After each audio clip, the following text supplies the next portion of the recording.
নমস্কার বন্ধুরা, আজকে চলে এসেছি নতুন ধরনের এক রেসিপি নিয়ে। আজ করছি ইলিশ মাছের মাথা দিয়ে মোচা ঘন্ট। আমরা তো মোচার তরকারি খেয়েইছি, আজ আমি ইলিশ মাছের মাথা দিয়ে করেছি। এইভাবেও কিন্তু খুব ভালো লাগে।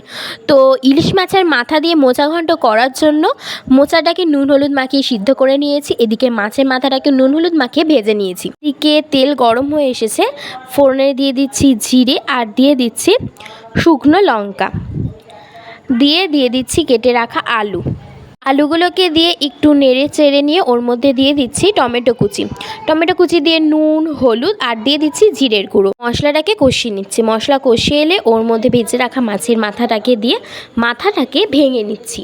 মাথাটাকে ভেঙে দিয়ে ওর মধ্যে দিয়ে দিচ্ছি নুন হলুদে সিদ্ধ করে রাখা মোচা দিয়ে একটু নেড়ে চেড়ে নিয়ে দিয়ে দিচ্ছি চিড়ে রাখা কাঁচা লঙ্কা আর দিয়ে দিচ্ছি পরিমাণ মতন জল দিয়ে ঢাকনা বন্ধ করে কিছুক্ষণ রেখে দিচ্ছি। ঢাকনাটা খুলে নিয়ে একটু নেড়েচেড়ে নিলেই রেডি মোচার ঘন্ট। আমরা তো ইলিশ মাছের মাথা দিয়ে অনেক কিছুই খেয়েছি, আবার মোচা এমনি তরকারিও খেয়েছি। তো আজকে আমি এই রেসিপিটা করেছি, আপনারা কিন্তু বাড়িতে করবেন, খুবই ভালো লাগবে।